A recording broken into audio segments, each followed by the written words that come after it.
Hello guys, आज हम देखेंगे कि व्हाट इज़ डिमांड। डिमांड क्या होता है। मैं उसको एक डायग्राम के हिसाब से आपको एक्सप्लेन करूँगा और बहुत अच्छे तरीके से करूँगा एक्सप्लेन। तो आप सोच रहे रहेंगे कि ये कार है, तो इस कार के हिसाब से मैं आपको, ये कौन सा कार है, रोल्स रॉयल, ठीक है, इसके हिसाब से मैं आपको एक्सप्लेन करता हूँ। ये कार कौन नहीं खरीदना चाहता। सबको, सबका मतलब ड्रीम है कि मैं ये कार खरीद सकूँ। तो ऐसे मैं आपको 3% दिखा दूँ जिनको ये कार बाय करना है। तो पर्सन ए है, तो ये क्या सोचता है, ये सोचता है कि मुझे ये कार खरीदना है। तो ये जाता है शॉप पे, तो उससे पूछता है भाई कितने की है कार। तो वो बोलता है कि भाई 6 करोड़ की है, 6 करोड़ की कार है। तो बोलता है अरे मुझे लेना तो है लेकिन मेरे पास पैसे नहीं है।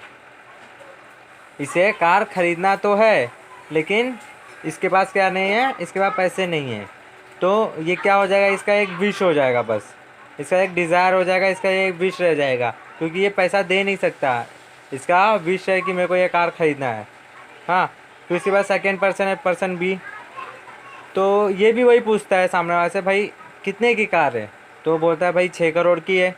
तो बोलता है मुझे लेना तो है, मेरा विश तो है, ख़रीदना है मेरे को, लेकिन मैं अभी आपको रिसोर्सेज अपना देना नहीं चाहता, मतलब मैं अभी अपने पैसे का यूज़ नहीं करना चाहता, आप खर्चा नहीं करना चाहता। तो ये इसका क्या हो गया, इसका मन तो है, इसका विश है, इसका डिज़ायर तो है कार ख़रीदना, इसके पास पैसे भी है, मतलब ये एबिलिटी भी रखता है पे करने की, लेकिन इसके पास क्या नहीं है, विलिंगनेस नहीं है। इसके पास इच्छा नहीं है कि ये अपने रिसोर्सेज को वेस्ट करे, या मतलब वेस्ट नहीं बोल सकता, मतलब यूज़ करे।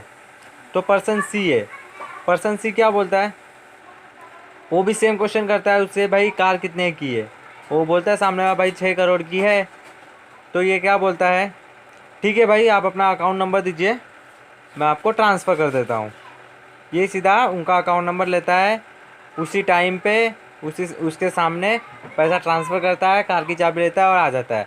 तो इसके पास क्या रहा, इसके पास डिज़ायर भी था, पैसे भी थे, मतलब एबिलिटी भी थी इसके पास, प्लस के साथ साथ इसके साथ विलिंगनेस भी थी।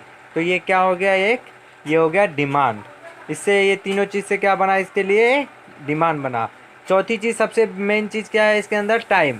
एट द टाइम, उसी टाइम पे आपको सारे ये तीनों के तीनों चीज़ साथ में होने चाहिए, तो जाके डिमांड बनता है। टाइम का भी एक मेन पार्ट है इसके अंदर, डिमांड के अंदर, ठीक है। फिर ये अपना पे करते हैं, ये बन गया डिमांड। तो ये जो तीन चीज़ है, ये इन तीन चीज़ से हमारे डिमांड का डेफिनेशन बनता है, ठीक है। फिर डिमांड का हमारा डेफिनेशन क्या है, demand is defined as a desire backed by ability to pay and willingness to spend. देखिए वही बन गया, desire backed by ability to pay and willingness to spend. मतलब अगर आपको ये डायग्राम समझ गया तो आपको ये पूरा डेफिनेशन समझ जाएगा, और डिमांड क्या होता है वो भी आपको समझ जाएगा। ये रेगुलर यूज़ में हम यूज़ करते हैं डिमांड मोस्टली, आपको भी पता है, आप जाते हो मार्केट में कैसे करते हैं, तो आपको ये आप ये देखेंगे डायग्राम, इससे आपको समझ में आ जाएगा कि डिमांड क्या है। अब इससे जो ये तीन चीज़ें, डिज़ायर, एबिलिटी, विलिंग, इससे बहुत सारी चीज़ें हमारे सामने आती हैं। तो मैं एक टेबल के थ्रू आपको समझाता हूँ और इजी वे में आपको समझाता हूँ डिमांड। तो यहाँ पे है विश है, डिज़ायर है, एबिलिटी है, sorry, wish, desire, ability to pay and willingness to pay, person A B C. Okay. तो यहाँ पे अगर हम देखें तो जो पर्सन ए था उसका डिज़ायर था कि वो कार ख़रीदे, लेकिन उसके पास एबिलिटी नहीं थी, ठीक है। विलिंगनेस भी, जब एबिलिटी नहीं है तो विलिंगनेस बनेगी ही नहीं, सवाल ही नहीं बनता है। पर्सन बी जो था उसके पास विश थी, उसके पास एबिलिटी भी था पे करने का, लेकिन उसके पास क्या नहीं था, विलिंगनेस नहीं था। तो इसको क्या बोलेंगे हम, वांट। इसको हम पर्सन बी को क्या बोलेंगे, वांट। और पर्सन सी जो था उसका क्या था, उसके पास विश भी थी उसकी, उसके पास एबिलिटी भी था और उसको विलिंगनेस भी था। तो ये क्या बन गया, ये बन गया डिमांड। इसे बोलते हैं डिमांड। तो एकदम सिंपल है डिमांड। फिर इन चीज़ों से आपको मैं समझाता हूँ कि विश, डिमांड और एबिलिटी टू पे ये क्या होते हैं, इनके फैक्ट्स क्या हैं, क्या आपको फैक्ट्स भी पता होने चाहिए। तो मैं इसी वीडियो में आपको सिखा देता हूँ, जिससे आपको बेसिक क्लियर होना चाहिए। तो विश और डिज़ायर जो है उसका क्या होता है, desire is mere wish to have something, this wish may or may not be fulfil, ability to buy is not there. तो इसके फैक्ट्स क्या है विश और डिज़ायर के, कि जो डिज़ायर होता है एक विश होता है, जो कभी फुलफिल नहीं होता, वो बस डिज़ायर ही रह जाता है, क्योंकि उसमें एबिलिटी टू बाय नहीं होता कभी भी।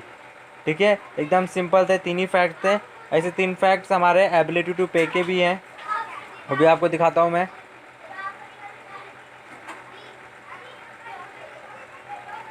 तो हाँ, इसमें क्या है, अ desire backed bye sufficient resources become want.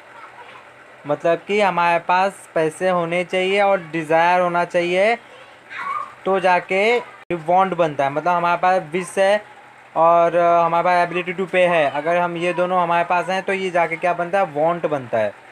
जब इसके साथ विलिंगनेस जुड़ जाती है तो ये एक डिमांड बन जाता है। ठीक है, तो यहाँ पे फर्स्ट में वही है। फिर um, it may not become demand because a consumer due to lack of willingness to buy it remain want and does not become demand. मतलब विलिंगनेस के कारण ये डिमांड नहीं बन पाया, इसके अंदर विलिंगनेस की कमी है। मतलब ये अपने रिसोर्सेज वेस्ट नहीं करना चाहता। तो मिस्टर बी जो पर्सन था हमारा, उसका कहानी कुछ ऐसा ही था। फिर डिमांड में क्या क्या होना चाहिए, डिमांड के फैक्ट्स देखिए। डिमांड में be defined as quantity of a commodity that a consumer is able and willing to buy and given range of price over a given period of time. Demand मतलब कि आपका जो quantity है, मतलब आपने जो कार बाय कर रहा था वो पर्सन, सी पर्सन, ठीक है, उसके पास डिज़ायर होना चाहिए, एबिलिटी होनी चाहिए और विलिंगनेस होनी चाहिए।